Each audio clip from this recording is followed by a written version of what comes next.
Dark and delusional, dark and delusional, dark and delusional, dark and delusional.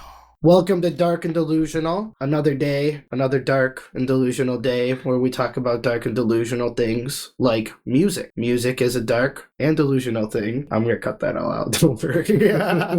But today we're gonna be talking about, the very broad and convoluted subject of emo music. I got a guest here today. I'll allow them to introduce themselves. Hi, my name's just an avid music fan, and Whoa. You want to use a different name? It can be, everyone else is being anonymous. You can be anonymous too. Peter Parker. Peter Parker? You're going to go by Peter Parker? I'll just go by Peter.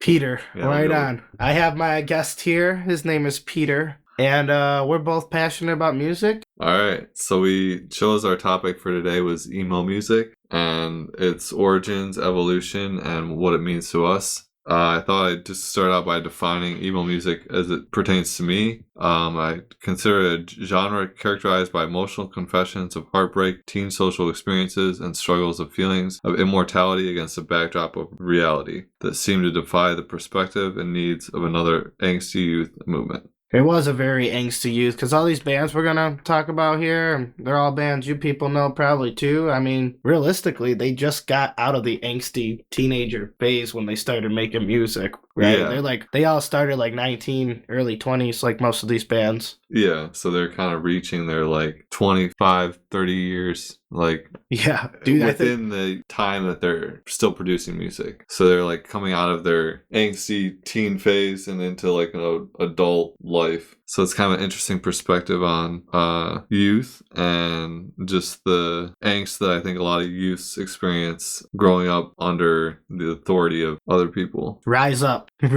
people. So I guess an easy way to get segued into this episode is tell us a couple of emo bands that really resonated with you, and tell us what the music means to you. For me, my exposure to emo music started in the early 2000s with bands like Jimmy Eat World, Dashboard Confessional, Avril Lavigne, and Papa Roach. All these guys released kind of debut albums in the early 2000s, and they kind of were part of that up and coming third wave movement of emo music. And that's kind of what I had exposure to. How about you? Me, I'm in the same way. I mean, I think I first started getting into these bands around 7th or 8th grade, something like that. At the time, I'm looking back, I guess I didn't even realize they were all in the same genre. These just all happen to be bands that I like, Big ones for me is I've always been a big Panic at the Disco fan. I just love the way that dude sings. I just fucking love the way he sings. I'm a big Brand New fan. I love Brand New. Among others, I could list probably every band there's so many bands I like in this genre, but those are two that really stick out to me. And I think why I like the music so much is I really like the simple, catchy guitar riffs, to be honest. I think even though it's simple, all this type of music is structured really well and it's really enjoyable to listen to. And on top of that, the lyrics are honestly, I like how genuine the lyrics are. They come off as open, honest, and just I really like how that vibes with me, because I think that's why I just like honesty. And I think when I listen to these bands, I get that sense of honesty. Yeah, I would agree. I feel like there's an emotional honesty and just an emotional vulnerability to a lot of their lyrics that brings a side of honesty, just truthfulness as to what you are experiencing as a person, from a psychological standpoint. I feel like this music is more psychologically influenced than most music prior to it. Would you agree? Or I think what is funny, before we started talking about this, I'm emo music isn't all music emotional music, I think all music has that ability, but I think this particular genre, especially this specific era of emo music we're talking about, had more of a profound effect like that on me, for sure. I definitely feel that way. Actually, you know what? I'm just going to shoot off really quick 10 bands within the era that we're talking about. It's probably all bands you listen to and don't even realize they're connected. My Chemical Romance, Fall Out Boy, Paramore, Jimmy Eat World, I guess Yellow Card. There's a place off Ocean Avenue where I used to sit and talk with you. Yeah. I would agree to that. I agree to that. Early yellow card. Early yellow. I do. Yeah. After Paper Houses, that band falls apart, in my opinion, completely. But before Paper Houses, I still listen to that shit to this day. Lights and Sounds, my personal favorite album by them. But Dashboard Confessional, Red Jumpsuit Apparatus, Hawthorne Heights, All American Reject. As you can see, we could keep listing bands, and you probably wouldn't even know that they're characterized in this genre we're talking about here. And you get to think about it, like, there are a lot of them that are very similar. Like, Brand New and Taking Back Sunday are very similar bands to me. Not all the time, but, like, especially, like, if you're comparing, like, Brand New's first album. Is that what you call a getaway? Well, tell me what you got away with, 'cause I see more spine than jellyfish.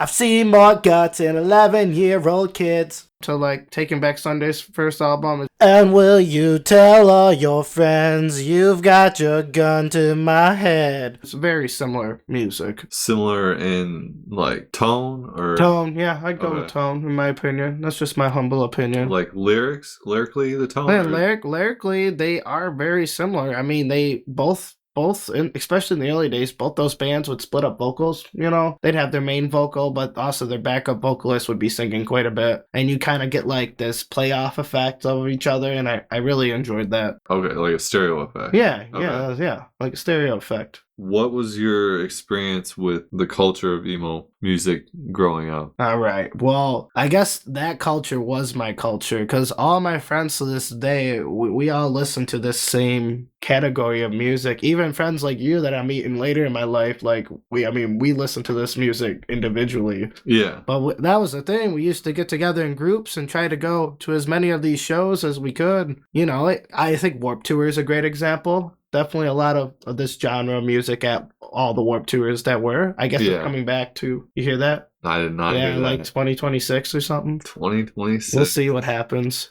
All right. Wasn't the last Warped Tour in 2019? Dude, I think it was. Right before COVID. I didn't get to go. Neither did I. I remember seeing the last round of people. Let's pull it up real quick. Because it was not really ending on a strong note, if I have to be honest. No, you know what? Let's do this. Pull up the set list from the 19 and then pull up the set list from 2012. Okay. No, actually, dude, I'll just pull up the set list from 2012 right now. What am I doing? We have like 5 computers in this fucking room. But do it on yours. Yeah. It's cooler on that one. Alright, so we got the 2019 lineup here. Thank you, Wikipedia. Got every lineup from here to Timbuktu. Man, Anti-Flag played that year? Holy shit, that was a great fucking year. What year? Oh, 2012? Yeah. Yeah, 2019 was the last. Oh, it came back. Oh, is it cooking for this year? Yeah. Oh, no shit. Alright, well. Do you think Mayday Parade is an emo band? I would say so, yeah. I would too. I would actually count it into what we're talking about here. 2019, yeah. We've got 311, A Day to Remember. Oh, yeah. Blink 182, Sky. Oh, Sky was emo. They were including Gym Class Heroes on the emo list. Good Charlotte's on here. Memphis Mayfire. The Offspring. Oh, The Offspring was classic emo. Simple Plan. Alright, this wasn't that bad. Taking Back Sunday. I don't know. It just, from what I remember of previous Warped Tours, 2019 was kind of a letdown. I didn't go because I didn't want to be disappointed. Yeah, it was 2014 I went. 2014? Okay, I was... Dude, listen to this. I got to see Bayside, Bowling for Soup, Chunk No Cat and Chunk, Every Time I Die, Falling in Reverse. Man, this was just a great fucking show. Less Than Jake, Mayday Parade was there, Neck Deep was there, Real Friends was there. Real Friends, one of those Midwest emo bands. State Champs, jeez. I think this is a good time to mention that I think most modern day pop punk music is emo music and came directly inspired from this era of emo music. Yeah. I mean, the riffs are different now. Like, it's not totally the same, but I definitely think it's more alike than it is not. Yeah, you don't have those classic, like, garage punk. Yeah, exactly. West Coast kind of riffs. No. I would say the lyrically they're still a derivative of. It's crazy. Like, just look at that set list from 2014 and compare it to the last year Warped Tour, dude. Like, it's outrageous. Story so far was, dude, I was so wasted there. I'm fucking remembering it now, man. I love that. Was like the best show I've ever been to. Have you ever seen any of these emo bands live that like really had a good impact on you? No, I never unfortunately saw any of them live. Everything I've seen live came from that one Warped Tour I went to. I've never got a chance to see any of them live separately. Yeah, than that. It had a lot to do with the fact that, like you said, I didn't have a license at that point, so like I could walk where I wanted to go, and that was about it. Ride my bike if I wanted to, but yeah, I didn't really start going to concerts until the end of high school, like early college. The sad reality of that, at least for me, is like by the time I could go see these people, like they were no longer like an underground scene. Yeah. Like they were popular as fuck, and those tickets were expensive as fuck, and so I never did really get to go chase my dreams. Like I think the first emo band I really had exposure to that was part of third wave emo that was like small before they got big was Fall Out Boy. We're going down, down in an earlier round, and sugar, we are going down swinging. Oh, yeah. I remember their first couple music videos came out on VH1 from the album Under the Cork Tree. Oh, okay, yeah. So... Oh, that's like their classic one. That has like most of the bangers people know. Yeah. My favorite Fall Out Boy album's their Saturday album, though. Have you ever listened to Saturday? It's like their first album. The blue and the blue album. Yep. That I listened to after getting deeper into emo music and then like trying to figure out its origins. I got back into Fall Out Boy and listened to the Take This to Your Grave album. Yeah, that's it. You're right. Saturday's a song on that album. It's not actually called Saturday. Saturday's a song on that album. I love that song. That's a good song. So that was the most memorable song to you was Saturday? Of all time, Fall Out Boy, Saturday's probably my favorite song. Yep. For me, it was off this album. It was Chicago is So 2 Years Ago. Probably my favorite. Oh, yeah. That or Grand Theft Autumn. Dude, honestly, that whole album is so good. I feel like a lot of people don't even know it. Too. Oh, for sure. Like this is like Fall Out Boy before they were radio Fall Out Boy. Yeah. And if you grew up in like our emo third wave scene, this album kind of missed the boat just a little bit. It really did. Like this was not like honestly, like what was that other album you were saying? The one with all From Under the Cork Tree? Yeah, dude. This is the one that has like Dance Dance, Sugar We're Going Down, and among other ones that are super popular. That's like the album I came to know Fall Out Boy under. Agreed. But Saturday it's a lot more garage punk. It's a lot more garage punk. Yeah, it's a lot more garage punk. I love it. I like the grit of that album, to be honest. Yeah. Well, I just like the grit of it because it's less refined. It's more like they recorded this one without much of a producer's help, whereas the From Under a Cork Tree was with a lot of production help. Oh, tons. But that album's what made Fall Out Boy what they are. Honestly, From Under the Cork Tree. Yeah, dude. I would agree. It kind of like launched them into like mass popularity. Yeah. Oh yeah. Once you start getting videos on VH1, like your presence becomes known. Here's a question: have you listened to new Fall Out Boy? How new are we talking? I'm talking about the newest. Really shit, new? The newest shit they have out. They really lost me. Yeah, I agree. But Infinity on a High, I think, was when I lost. I was about to say, I really feel like they are no longer this third wave emo band, like at all. Like they started that way, but they started out as the third wave and fell off the wave. Yeah, exactly. That's how I would agree about Fall Out Boy. The American Beauty, American Psycho album. They tried getting more political, I feel like. Yeah. I would agree with that. And following the lines of like Green Day to some degree, I feel like, with the American Idiot album. I have mixed feelings about like the longer your band, the longer you make music, you obviously can't keep using the same formula over and over because the people making it, the band, are getting bored of it, and people are gonna get bored listening to it if you keep putting out the same type of shit. Yeah. So bands, I mean, look at Panic at the Disco. We can make the same argument. Modern day Panic at the Disco is no longer way off the wave, right? Yeah. Yeah, I would agree. I think so. I mean, it's just interesting to me. All right, so where for you does Warp Tour stand as far as like its role in emo culture? Like, I think that was the place where everyone who was part of that culture to get together and have a good time. yeah, It was affordable tickets, the most insane set lists like ever in the prime. Like Warp Tour had the best set list like yeah, of anything I'd want to go see personally. It was there. yeah, It was there. The set lists were so good that you had to make painful decisions of bands to see playing in the same slots. yeah, And it was a really cool crowd. I think that was a great picture of the community because it was just a good old time. Everyone was just there to jam out with their bands, you know? yeah, Like I think that 14 list is a great view of it. Like everyone going to see those bands are just going to have a good time. Like it wasn't anything crazy. I think the craziest thing is probably some chick getting dropped in front of me crowd surfing, but I'll never forget it, dude. Oh, they actually dropped my brother, man. It was Yellow Card. We were okay, seeing Yellow Card. They were playing the song Keeper, and everyone started crowd surfing. My brother's like, I want to go. And he's younger than me, so I took him, like, he's younger than me, and he's not smoking weed like I am, and he's just having a great old time. Dude, they dropped him, fucking foul, and he lost his glasses at Warped Tour. But even my brother talks about it. Like, Warped Tour, that you could not compare. If you're talking about bringing a scene together, I think that was it. That was the definition of the scene, dude. okay, In my yeah. opinion, was that crowd at Warped Tour.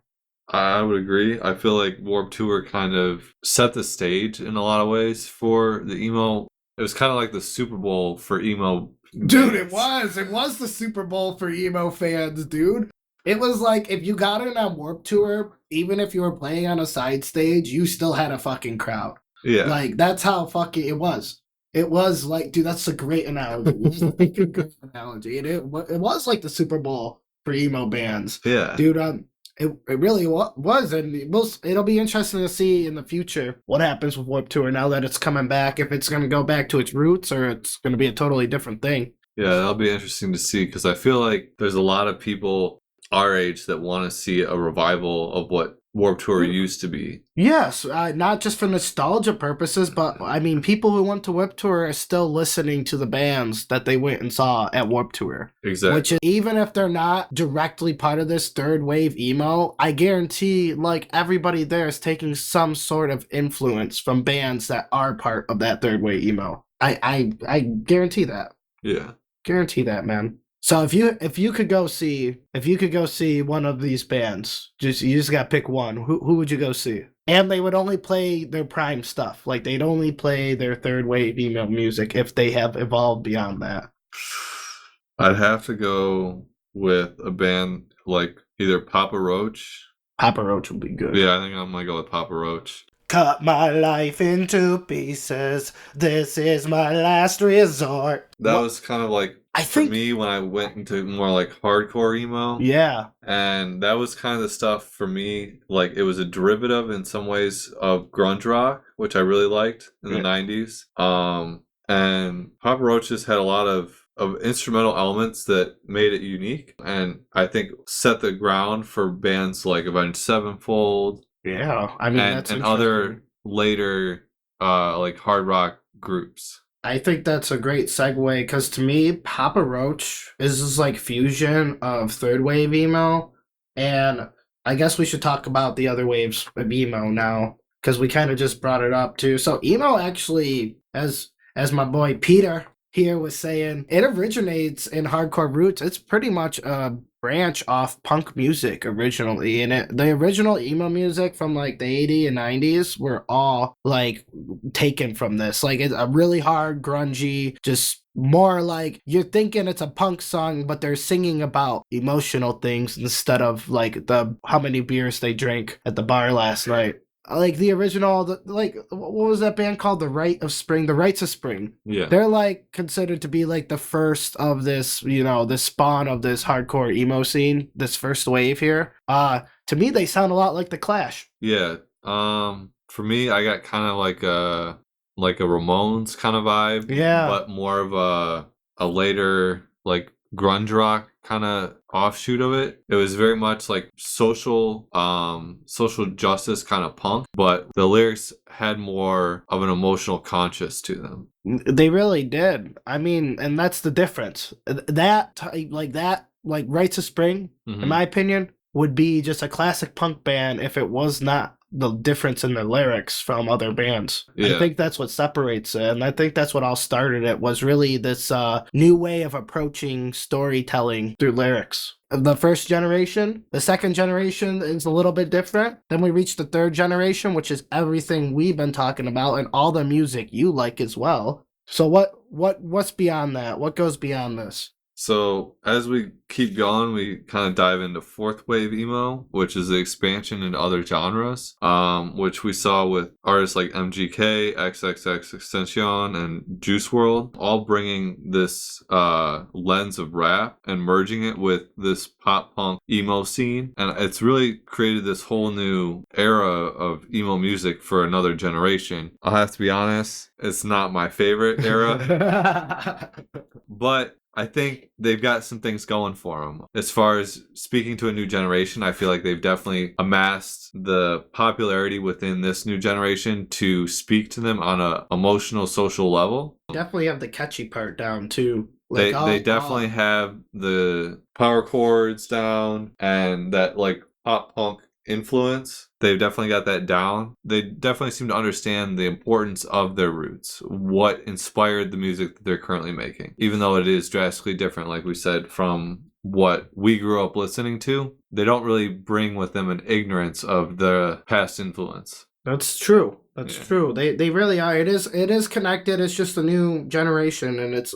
to me it seems like the third wave to me, this jump out of like the hardcore scene into like this new like alternative rock sound with the emo lyrics. I feel like that was a big jump from first to second wave. First and second wave are similar. The third wave takes a big leap out of bounds, and the fourth wave is taking another leap out of bounds, in my opinion. Yeah. Because you have hip hop artists really going out there and laying down emo music. Yeah. No, it's definitely, the game is changing. And we're gonna keep following this topic until there's nothing more to talk about. I think it's a fascinating topic. It's very dear to my heart because these are, like I said before, these are all the bands I still listen to. I still listen to this music. And it changes over time. I mean, I accept that like anything, but I find it fascinating how radically what has been defined as emo music has changed over time. Because realistically, emo music's not that old. We're talking late 80s, mid 80s it started. Yeah. And I mean, yeah, I guess I'm getting old. It's 2025 now. See, you brought me back to 2010 talking about this podcast. I had another 15 years onto that. And we're fucking good. Is there, you have any other notes, Peter? No, I'm all cashed out. All cashed out? Well, I guess I have no notes either. I do have notes, but my handwriting's so sloppy I can't read them anyways. As always, don't subscribe, definitely don't leave any comments, and have a good day.